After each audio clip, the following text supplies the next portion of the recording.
Valar Morghulis. What if Ned married Cersei Lannister? Let's explore the possibilities that might have been.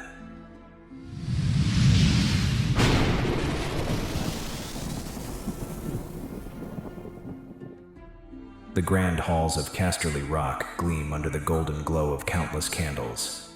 The Lannisters have spared no expense in hosting the delegation from the north. Tywin Lannister, the stern and calculating Lord of Casterly Rock, sits at the head of a long table laden with the finest foods and wines. Seated beside him is his daughter, Cersei Lannister, radiant and proud, her emerald eyes scanning the room with keen interest. Across from them, Lord Rickard Stark of Winterfell and his eldest son, Eddard Stark, maintain their composure amidst the opulence. To new alliances and the prosperity of our houses. Lord Rickard nods. May the bonds we forge today strengthen the realm. After the feast, Tywin and Rickard retire to a private chamber. The atmosphere shifts from cordial to calculating. Lord Rickard, as you know, the realm stands at the precipice of change. The Targaryens grow increasingly unstable. What is it you're proposing, Lord Tywin? A marriage between our houses. Your son Eddard and my daughter Cersei. A union of the North and the West would be a formidable alliance. An unexpected offer. I had thought you might seek an alliance with the Baratheons or the Tyrants. The Starks are honorable and command respect. Together we could guide the realm through uncertain times. Back at their guest chambers, Rickard discusses the proposal with Ned. Tywin offers Cersei's hand in marriage. It could be advantageous. Ned looks thoughtful. I've heard she is beautiful, but we share little in common. Marriage is often about duty, not desire. Think of what this could mean for our house. Meanwhile, Cersei confronts her father. Father, you intend to send me to the frigid north? Away from the court and its opportunities? You will do your duty to this family. The North is key to solidifying our influence. And what of Jaime? He is my twin. We belong together. Your closeness to your brother is precisely why this match is necessary. Appearances matter. The winds howl across the courtyard of Winterfell as Cersei arrives, escorted by a grand Lannister retinue. She pulls her fur cloak tighter, grimacing at the chill. Ned approaches her, his demeanor courteous. Lady Cersei, welcome to Winterfell. Thank you, Lord Eddard. Your home is impressive. He notices her discomfort. The North takes some getting used to. I hope you'll find warmth within our halls. Their wedding is a modest affair compared to southern extravagance, but filled with heartfelt traditions of the North. As they exchange vows before the heart tree, Cersei feels a pang of isolation. Later that evening, in their chambers, an awkward silence hangs between them. Is it always this cold? Even colder in the depths of winter. She sighs, gazing into the fireplace. I suppose I'll have to adjust. If there's anything I can do to make you feel more at home. She meets his eyes, a hint of vulnerability breaking through. Do you truly mean that? I do. We're bound together now. Your well-being is important to me. Weeks turn into months, and Cersei struggles to adapt to northern life. She finds solace in letters from Jaime, their secret affections veiled in coded language. One afternoon, she encounters Catelyn Tully, who is visiting with her father, Hoster Tully. Lady Catelyn, your home is in the Riverlands, is it not? Yes, River Run, it's a beautiful place. I envy you, surrounded by greenery and the warmth of the south. Winterfell has its own charm. The people here are steadfast and loyal. Loyalty is a virtue, to be sure. I fear Cersei is unhappy. The lioness misses her sunlit rocks. I wish there was more I could do. Give her time, Ned. Or perhaps a trip south might lift her spirits. A raven arrives bearing the seal of King Aerys II Targaryen. The king calls his banners to King's Landing for a grand tournament in honor of Prince Rhaegar. Ned discusses the invitation with Cersei. Would you like to accompany me to King's Landing? Her eyes light up for the first time in months. I would welcome the chance to see my family. Then it's settled. At King's Landing, the city is abuzz with excitement. The tournament grounds are filled with knights from all corners of the realm. Cersei reunites with Jaime, embracing him tightly. Sister marriage suits you.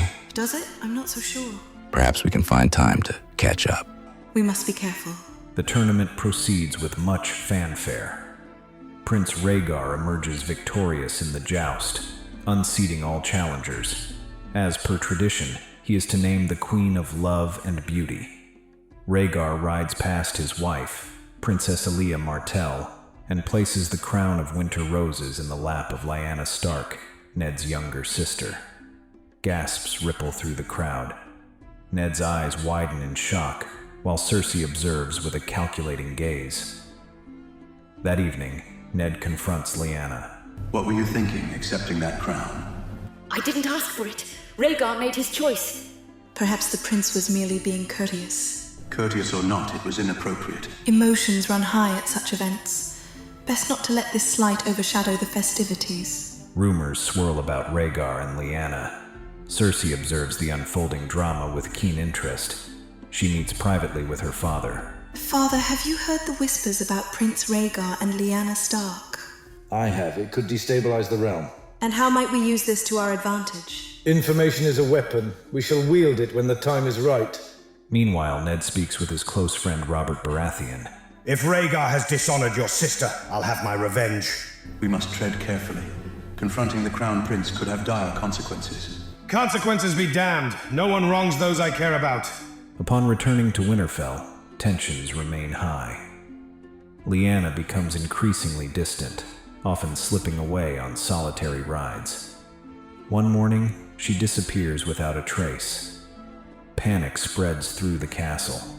Ned orders searches, his worry palpable. Find her. She couldn't have gone far. Cersei watches the commotion with a detached curiosity. Later, a raven arrives with devastating news. Lyanna has been taken by Prince Rhaegar. Ned is torn between fury and disbelief. This is an outrage. He has kidnapped my sister. How terrible. But we must be cautious in our response. Cautious. My sister's life is at stake. And what would you have us do? March to war against the crown? Word spreads rapidly. Brandon Stark, Ned's elder brother, rides to King's Landing demanding Lyanna's release. He is arrested by King Aerys and charged with treason. When Lord Rickard goes to plead for his son's life, he too is imprisoned. The Mad King orders both father and son executed in a gruesome spectacle. Ned receives the horrific news, his face ashen. They've killed them. Father and Brandon. I'm so sorry, Ned. He pulls away, determination hardening his features. I must call the banners. The North will not stand for this. Think carefully. Defying the crown is treason. They've murdered my family and abducted my sister. I have no choice. As Ned prepares for war, Cersei confronts him. If you do this, you'll be putting our house at risk. Our house has already been attacked. I must protect what's left of my family. And what of me? Am I not your family now? You are. That's why I need you to understand. Perhaps I never will. In the shadows, Cersei pens a letter to her father, urging him to take action. Before we move on, I'd like to ask you a small favor. If you like this content, please take a second to like this video and subscribe to the channel. Over 99% of you watch the videos without subscribing. Imagine what we could accomplish if everyone subscribed. It costs you nothing, but it makes a huge difference to us. So, is it done? Great. Thank you so much. Ned meets with Robert Baratheon and Jon Arryn in the Eyrie. They agree to form an alliance against the Mad King. They'll pay for what they've done. We'll bring the whole bloody castle down if we have to. We must rally support from other houses. I'll return to the North to gather our forces. Back at Winterfell, Cersei confronts Ned once more. I received word from my father. He urges restraint. Restraint is no longer an option. You're determined to see this through, even if it destroys us. I am. In Casterly Rock, Tywin Lannister weighs his options. Cersei's letters have informed him of the brewing rebellion and Ned's role in it. He speaks with Kevan Lannister, his brother. He lets him know that the Starks have moved against the crown. Kevan asks him they should join the Stark forces. Tywin replies that they should wait and see which way the tide turns. He pens a reply to Cersei, instructing her to keep him informed and to maintain her influence over Ned. As forces gather, the realm plunges into war. The rebellion pits the Starks, Baratheons, and Tullys against the crown. Cersei remains in Winterfell, feeling increasingly isolated.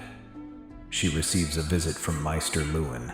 My lady, messages have arrived for you. She scans the letters, her expression unreadable. Later she calls upon Theon Greyjoy, ward of Ned Stark. Theon, I require your assistance. At your service, Lady Stark. I need someone I can trust to deliver messages discreetly. Discretion is my specialty. Unbeknownst to Ned, Cersei sends Theon to Pike with a proposal for Balon Greyjoy. In the throne room of the Seastone chair, Theon presents her message. Lady Cersei offers an alliance. Aid her, and the Iron Islands will be granted autonomy. Ambitious woman, but why should I trust her? She is well connected and can influence the outcome of this war. Very well. The Ironborn will consider this offer. The war intensifies. News reaches Winterfell of battles won and lost. Cersei receives word from her father. The time is ripe. Encourage Ned to march south. We will move accordingly. You should strike at Harrenhal. It's a strategic stronghold. And how do you propose we take it with our current forces? My father has agreed to support you.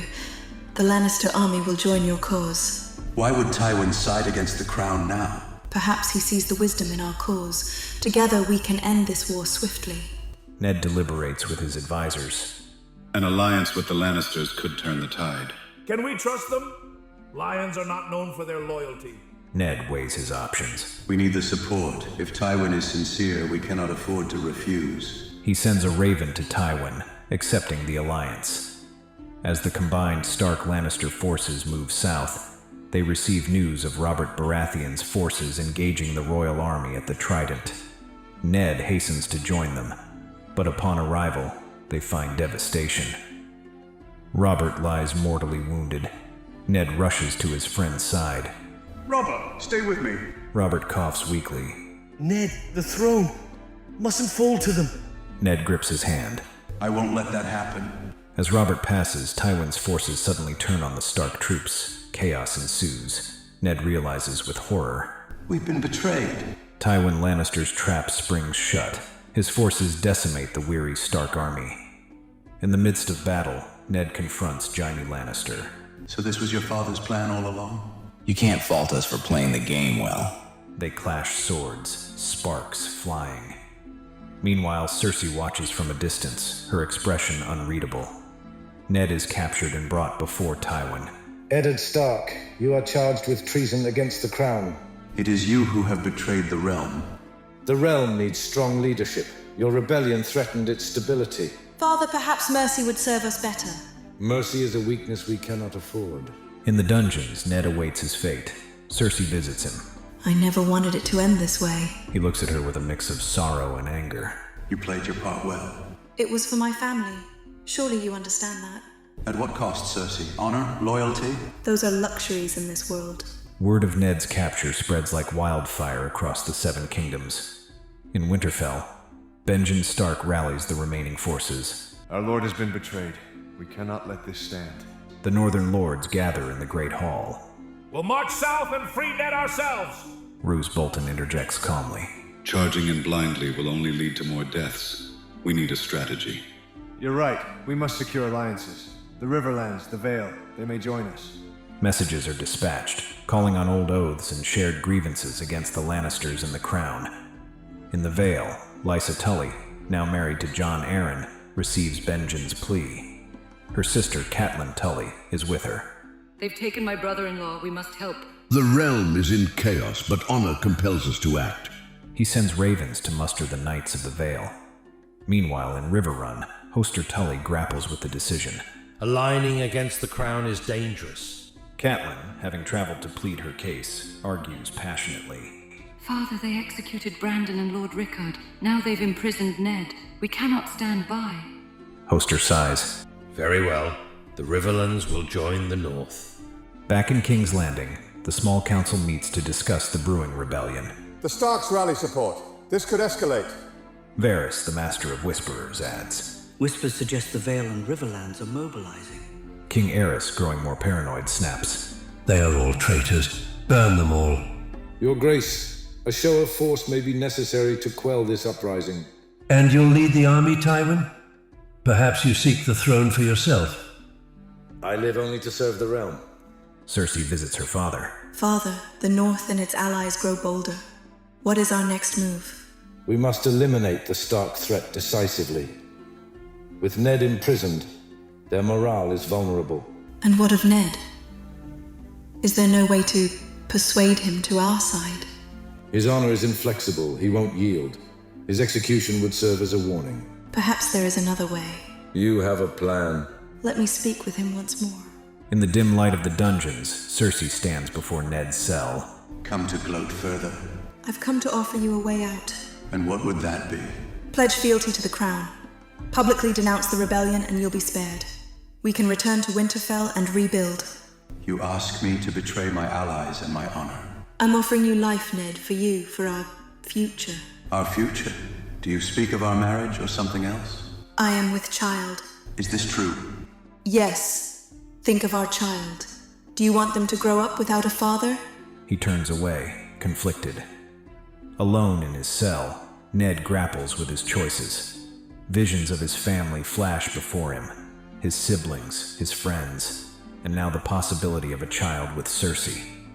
The next day, he's brought before the court. King Aerys presides, his gaze wild and unhinged. Eddard Stark, have you come to confess your treason? Ned looks out at the assembled lords, spotting Cersei, Tywin, and Jaime among them. He takes a deep breath. I stand before you, accused of treason. I acted to protect my family and seek justice for wrongs committed against us. Murmurs ripple through the crowd. Tywin interjects. Do you deny rebelling against the crown? I do not deny defending my family's honor. Then you leave us no choice. You shall be executed at dawn. Your Grace, perhaps mercy would better serve the realm. Aerys laughs harshly. Mercy? For a traitor, I think not. Tywin watches the exchange, his expression unreadable. That night, as Ned awaits his fate, a cloaked figure approaches his cell. The door creaks open. Who's there? The hood is lowered, revealing Jaime Lannister. No time to explain. I'm getting you out of here. Why would you help me? Let's just say I have my reasons. He tosses Ned a sword. They navigate the dark corridors, avoiding guards. As they reach a side exit, Ned pauses. I won't forget this. Just try not to get yourself killed. Ned makes his way through the city, eventually reaching a safe house arranged by Varys. Lord Stark, we must move quickly. Your escape will soon be discovered. Why are you helping me? The realm needs balance. A mad king and a war-hungry lion do not serve its interests. They plan his journey back to the north. Varys provides a disguise and a horse. Back in the Red Keep, chaos erupts as Ned's escape is uncovered. King Aerys is furious. Find him. Heads will roll for this. Cersei feigns surprise, while Tywin seethes privately. He confronts Jaime. Did you have a hand in this? Why would I aid our enemy? Because you've always had a soft spot for misguided heroics. Believe what you will. Later, Jaime finds Cersei alone. Ned Stark is gone. You helped him, didn't you? It was the right thing to do. He's our enemy. How could you betray us? Is he? Or is our father the real enemy here? You don't understand. I understand more than you think. Ned arrives in Winterfell to a warm but surprised reception. We thought you dead or worse. Ned embraces his brother. I escaped thanks to unlikely allies. He calls a council of northern lords. The situation is dire. We face enemies on all sides, but we must stand firm. The North stands with you, Ned. Messages arrive from the Vale and Riverlands, pledging their continued support. The rebels consolidate their forces. Stannis Baratheon, brother to Robert, joins their cause, bringing the might of Dragonstone. In the south, King Aerys grows increasingly unstable. Tywin decides to act independently. He meets with key lords. The Mad King's reign must end. For the good of the realm, we must remove him. You propose regicide? I propose saving Westeros. Tywin opens the gates of King's Landing to rebel forces, under the guise of offering assistance. Once inside, his men sack the city. Eddard Stark and his forces arrive to find chaos. Ned confronts Tywin in the throne room. What have you done? Ended a war. They hear screams as Gregor Clegane commits atrocities. This is madness. This is necessary. In the Red Keep, Jaime Lannister stands before King Aerys. Protect me, Kingsguard. Jaime, seeing the destruction wrought by his father's orders, makes a fateful decision. I'm sorry. He plunges his sword into the Mad King's back. News spreads of the king's death. The realm is in shock. Ned finds Jaime seated on the Iron Throne. Get off that throne. I was just keeping it warm. You've broken your vows. So it would seem. The lords gather to decide the future of the realm. Stannis Baratheon stakes his claim. As Robert's heir, I am the rightful king. Others argue for Prince Rhaegar Targaryen, who was absent during the chaos. Tywin proposes a different option. The realm needs a strong ruler. I nominate myself as protector. An uproar ensues. Ned steps forward. The realm has suffered enough from power-hungry men. We must choose wisely. After much debate, it is agreed that a great council will be convened. Back in Casterly Rock, Cersei grapples with the consequences of her actions. She receives word that Ned is alive and played a role in ending the war. She confides in her maid. Perhaps I underestimated him. My lady, the Lord seemed honorable. Honor is a fool's prize. Yet doubt lingers in her eyes. Ned returns to Winterfell. Catelyn Tully is there, having come north for safety. They meet in the Godswood. You've been through much. As have we all. Perhaps now peace can be found. He looks into the distance. Peace, but at what cost? One evening, Ned receives a message bearing the seal of House Lannister. It's from Cersei, requesting a meeting. Despite his reservations, he agrees. They meet at a neutral location along the King's Road. Thank you for agreeing to see me. What do you want, Cersei? I came to tell you, I lost the child. I'm sorry. It's better this way. Was there anything else? Perhaps in another life things could have been different. Perhaps. They part ways, each returning to their own destinies. Cersei returns to Casterly Rock, taking on a more active role in Lannister affairs, her ambition growing. Ned focuses on rebuilding the North, ensuring his people are cared for after the ravages of war. At Harrenhal, the Great Council convenes. Lords from all over Westeros gather. Prince Rhaegar Targaryen appears, having been in Essos during the upheaval. He addresses the assembly. I wish only for peace and the prosperity of the realm. Some lords support his claim while others are wary. Stannis Baratheon remains firm. The throne is mine. Debates rage on. The Great Hall of King's Landing buzzes with tension.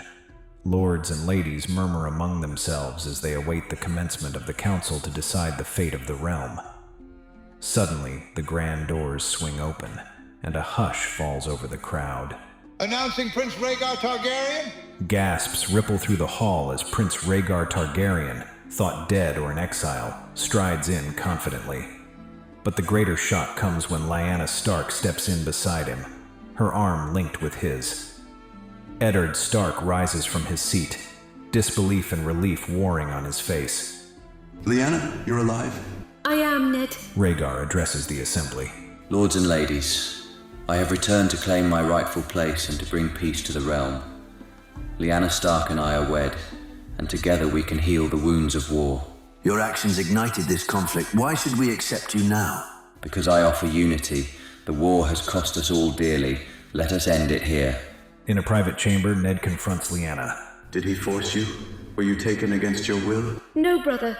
I went willingly. Rhaegar and I fell in love and we married in secret. Your disappearance led to our family's ruin. Father and Brandon are dead. I never meant for any of this to happen. I thought we could find a way without bloodshed.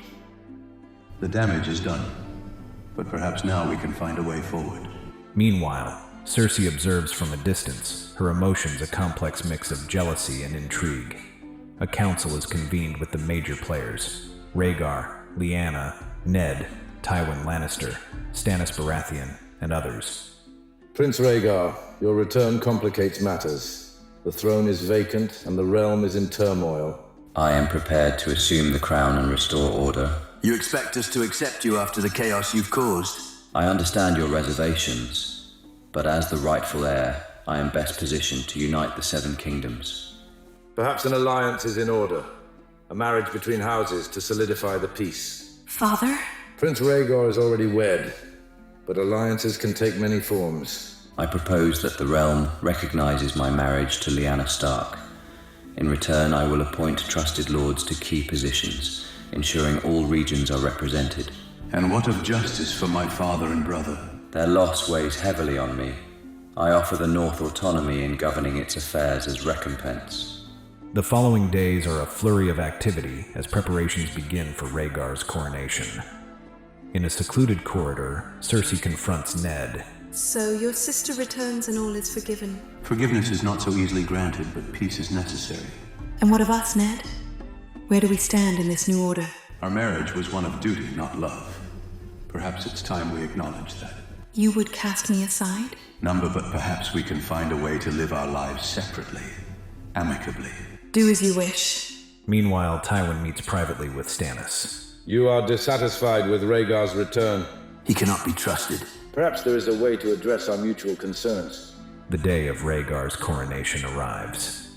The great sept is filled with nobility from all corners of Westeros.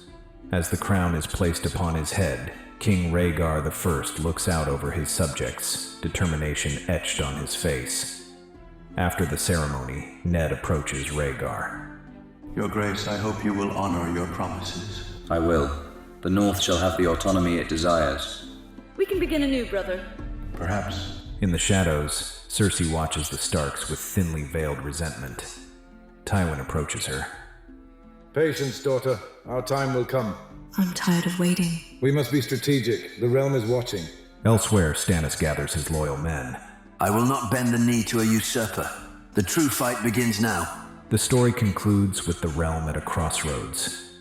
Rhaegar sits on the Iron Throne, but challenges to his rule loom on the horizon. The Starks are reunited, but scarred by loss. Cersei and Tywin plot their next moves, their ambitions undiminished. Ned returns to Winterfell, choosing to focus on his duties in the north. His marriage to Cersei remains in name only, a political arrangement devoid of affection. As winter winds sweep across Westeros, the seeds of future conflicts are sown. Yet, there is a glimmer of hope that lasting peace might be achievable. If you enjoyed this story, please like the video and subscribe to Visions of Valyria. Share your thoughts in the comments below, and let us know which what-if scenarios you'd like us to explore next. Until then, may your sword stay sharp, and your wit even sharper. Valar Morghulis.